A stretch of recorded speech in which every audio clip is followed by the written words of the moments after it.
Hello friends, आप देख रहे हैं आपका चैनल शेयर बाजार विद आयुष। और दोस्तों, इस वीडियो में बात करेंगे अरहम टेक्नोलॉजीज आईपीओ के थर्ड डे सब्सक्रिप्शन के बारे में। तो दोस्तों, आज तीसरा दिन था सब्सक्रिप्शन का, फाइनल डे था सब्सक्रिप्शन का, और एक ही बात आपको कह सकता हूँ, अनबिलीवेबल। इस प्रकार का सब्सक्रिप्शन निकल के आया है, आप खुद देख के चौंक जाएंगे। डेफिनेटली मैं आपको ये कह सकता हूँ, कल के मुकाबले आज इस प्रकार से पैसा आता हुआ देखने को मिला है कि वो सच में अनबिलीवेबल है। अलॉटमेंट चांसेस क्या रहने वाले जिन लोगों ने इशू के अंदर लगाए वो हम समझेंगे इस वीडियो के अंदर। करंट ग्रे मार्केट कितनी है ये हम समझेंगे। आगे की तारीख कौन कौन सी है, अलॉटमेंट की, रिफंड की, लिस्टिंग की, सब कुछ आपको इस वीडियो में पता चलेगा। तो कंप्लीट इन्फॉर्मेशन मिलने वाली है। तो फ्रेंड्स, अब अगर अभी तक आपने चैनल को सब्सक्राइब नहीं किया है तो आपको एक छोटा सा काम करना है, चैनल को बस सब्सक्राइब, और वीडियो को अगर आप पूरा देखने में अच्छा लगे तो लाइक करके ज़रूर जाना है। सो दोस्तों, अरहम टेक्नोलॉजीज अब इशू बंद हो चुका है। ये इशू 2-3 दिन तक खुला रहा। एंड डेफिनेटली एसएमईज इशू में एक बात ये है कि अगर अच्छे कंपनी है तो उसके अंदर इस प्रकार का सब्सक्रिप्शन निकल के आता है कि वो बहुत लाजवाब होता है। और वैसे ही दोस्तों, अरहम टेक्नोलॉजीज भी थी। 42 रुपीज़ का इसका प्राइस बैंड था, 10 रुपये की इसकी फेस वैल्यू थी। है 9.58 करोड़ का ये इशू था पूरा, जो एनएससी एसएमई पे, ये बात ध्यान रखिएगा। ओनली लिस्ट किस पे होगा? एनएससी पे, सिर्फ एनएससी पे लिस्ट होता हुआ देखने को मिलेगा। बीएसई पे लिस्ट नहीं होगा, ना ही आप बीएसई पे शेयर सेल कर सकते हैं। ये बात ध्यान रखिएगा। Only on one stock exchange जिन्होंने फर्स्ट टाइम अगर किसी एसएमई आईपीओ के अंदर लगाया है। तो दोस्तों, लॉट साइज कितने का है इसका? 3000 का लॉट साइज था। अब पहला और दूसरा दिन की अगर हम बात करें तो पहले दिन का सब्सक्रिप्शन तो कह सकते हैं कुछ खास नहीं था, मतलब बहुत ज़्यादा नहीं था, ठीक ठाक हम कह सकते हैं। जिसमें रिटेल कैटेगरी के द्वारा पैसा आया, 5 टाइम्स रिटेल कैटेगरी ने सब्सक्राइब किया, 2.97 टाइम्स फर्स्ट डे दोस्तों इशू सब्सक्राइब होता हुआ देखने को मिला। बट पहले दिन का सब्सक्रिप्शन बहुत खास नहीं था, इसमें कोई डाउट नहीं है।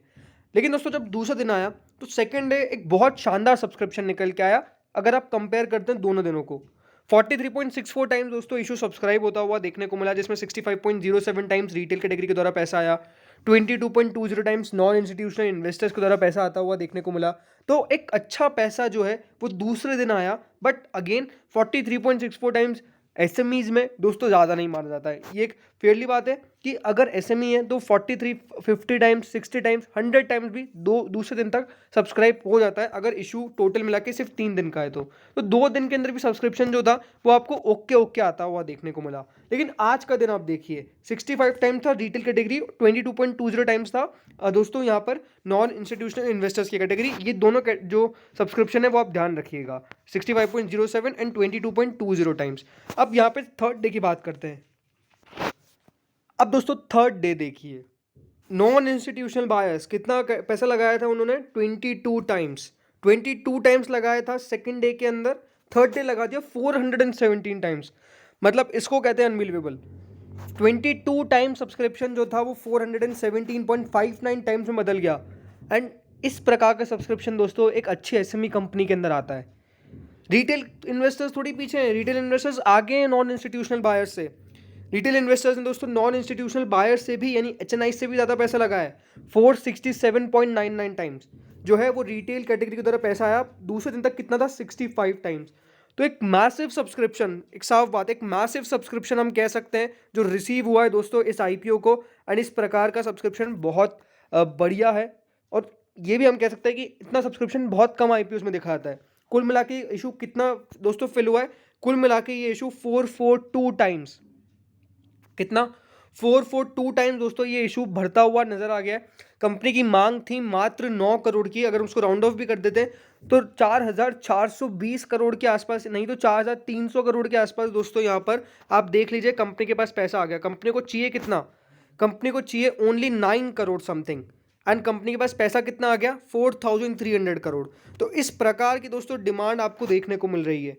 इस प्रकार का मैसिव पैसा जो है वो आपको देखने को मिल रहा है इस इशू के अंदर। एंड कंपनी की मांग से इतना ज़्यादा पैसा आने का मतलब यही है कि यहाँ डिमांड काफ़ी ज़्यादा है। और ये इशू जो है जिनको भी मिलेगा वो मान के चलिए ओनली लक्की वंस होने वाले हैं। अलॉटमेंट चांसेस क्या होने वाले हैं दोस्तों? अलॉटमेंट चांसेस कुछ इस प्रकार से कि 467.99 टाइम्स ही अगर ये इशू सब्सक्राइब हुआ है तो ये बात ध्यान रखिएगा, 468 या आप कह लीजिए, अगर आगे भी फिगर थोड़ा अपडेट हो जाए तो 468 में से मात्र एक जने को ये इशू मिलने वाला है। जी हाँ, ओनली 468 में से एक जने को दोस्तों ये इशू मिलेगा। अब वो डेफिनेटली किस्मत वाला ही होगा। जैसे मैंने आपको कहा कि ये तो एक लॉटरी है। लॉटरी सिस्टम रहता है एच में। दोस्तों लॉटरी सिस्टम डेफिनेटली अभी एसएमईज में तो है, बट ये है, सॉरी माफ़ करिएगा, जो एच में है उनमें लॉटरी सिस्टम नहीं है, लेकिन रिटेल कैटेगरी में तो यहाँ पर लॉटरी सिस्टम ही है। बट ये है, यहाँ 468 में से एक जने को मिलना दोस्तों बहुत किस्मत की काम है ये, कि अगर आपका डेफिनेटली लक बोल गया तो मिल जाएगी, अदरवाइज़ नहीं मिल तो मैं आपको ये कहूँगा कि इसमें कोई निराश होने वाली बात नहीं है। आपका काम है लगाना, तो लगाते जाइए इश्यूज़ के अंदर। डेफिनेटली अगर आपने ज़्यादा एप्लीकेशंस लगाई है, मतलब अलग अलग पैन कार्ड से, तो डेफिनेटली आपके चांसेस अब वो इंक्रीज़ हो जाएंगे। बट यही है कि कौन कितना कितना लगा लेगा, 2 लगा लेगा, 3 लगा लेगा, एट मैक्स अगर घर में 4 लोग हैं तो 4 लगा लेगा, 6 लगा लेगा, बट उससे ज़्यादा यहाँ पर सब्सक्रिप्शन अगर इतना आएगा तो यही है कि एक प्योर लक वाली बात है कि अगर आपको मिल जाए तो ठीक है, नहीं मिले तो कोई दिक्कत वाली बात नहीं है। बहुत सारे आईपीओज अभी भी आपको पता है कि एक्शन के अंदर है, कुल मिला के भी 11 आईपीओज इन एक्शन है। कल एक आईपीओ की लिस्ट हो जाएंगी तो 10 हो जाएगा, बट अगर कोई और अनाउंसमेंट होगा तो फिर वो वापस नंबर इंक्रीज हो जाएगा। तो इस प्रकार का दोस्तों जब एक्शन रहे तो यही है कि कभी भी वो निराश होने वाली बात नहीं है। आपके पास बहुत सारे आईपीओज है, कभी किसी में तो लगेगा, किसी में तो लगेगा, यही आपको सोच के लगाना रहता है। अब बात करें दोस्तों आगे की डिटेल्स के बारे में।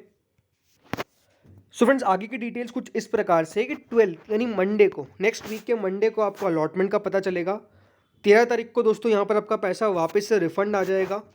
अगर आपको आईपीओ नहीं मिलता है तो 13 तारीख तक आ जाना चाहिए पैसा वापस। 14 को दोस्तों इसकी लिस्टिंग हो जाएगी, 14 को आपके शेयर्स क्रेडिट होंगे एंड 15 को इसकी लिस्टिंग हो जाएगी।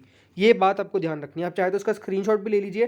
12 को अलॉटमेंट, 13 को पैसा रिफंड अगर अलॉटमेंट नहीं आता है, 14 को दोस्तों आपके शेयर्स डीमैट में आ जाएंगे और 15 को इसकी लिस्टिंग हो जाएगी। तो ये 4 इंपॉर्टेंट दिन याद रखने। बेसिकली ज़्यादा तो इंपॉर्टेंट तो ये 12 और 15। अगर आईपीओ मिल जाता तो 15 बहुत इंपॉर्टेंट दिन है, नहीं मिलता तो 12 उससे पहले, बिकॉज अलॉटमेंट पता चलेगा आपको। तो ये दिन याद रखने हैं। अब दोस्तों करंट ग्रे मार्केट की बात करें तो करंट ग्रे मार्केट जो इस आईपीओ की है वो 42 रुपीज़ है। 42 रुपीज़ करंट ग्रे मार्केट चल रही है। इसका मतलब क्या है? इसका मतलब दोस्तों यही है कि कम से कम आपको 100% तक का रिटर्न मिलेगा। 85,000 सब्जेक्ट टू रेट से, यानी मिनिमम प्रॉफिट 85,000 है। 42 रुपीज़ ग्रे मार्केट, इसका मतलब ये है कि 100% लिस्टिंग गेन यहाँ पे आपको मिलने वाला है। ये अपने आप में दिखता है कि यहाँ बहुत ही बढ़िया है। एंड ये बात ध्यान रखिएगा, लास्ट अपडेट जो हुआ है वो 419 पे हुआ है। फाइनल सब्सक्रिप्शन के बाद ये अनडाउटेडली इंक्रीज ही करेगी। तो इसी प्रकार का दोस्तों सब्सक्रिप्शन था। एंड डेफिनेटली ये बात ध्यान रखिएगा, अभी बहुत सारे आईपीओज मेन लाइन और एसएमईज एक्शन में है। तो आपको कौन सा चैनल पे मिलेगा? सिर्फ इस पे इस प्रकार के सारे दोस्तों जो भी वीडियोज है मार्केट में आईपीओ की सारी अपडेट चैनल पे मिलती है। तो आपको जस्ट चैनल को सब्सक्राइब और नोटिफिकेशन बेल को प्रेस करके रखना है, क्योंकि आपको सबसे पहले इन्फॉर्मेशन मिल जाती है। तो यही है। बाकी तो डेफिनेटली बहुत सारे आईपीओज है। यूनिपार्ट्स इंडिया, धर्माज क्रॉप की अगर लिस्टिंग है तो लिस्टिंग डे स्ट्रैटेजी का भी आज वीडियो आने वाला है। और उसके अलावा भी अगर आप देखेंगे तो यहाँ पे पीएनजीएस गागी फैशन ज्वेलरी आईपीओ कल खुलने वाला है, एक और एसएमई। उसके बाद यहाँ पे आपको देखने को मिलेगा ऑली टेक्नोलॉजीज, उसके अगले दिन खुलेगा एक और एसएमई। फिर सुला vineyards IPO main and issue खुलने वाला है। एबंस होल्डिंग की ग्रे मार्केट 16 रुपीज़ हो चुके हैं current. Dronacharya air innovation 64 rupees grey market है। प्रॉफिट कितना हो रहा है? 118%। तो एक मैसिव यहाँ पर अभी डेफिनेटली मार्केट में आईपीओस की तो एक बाहर से आई हुई है, भली वो एसएमई हो, भली वो मेन लाइन हो। तो इस वीडियो में इतना ही था। Thank you friends for watching this video.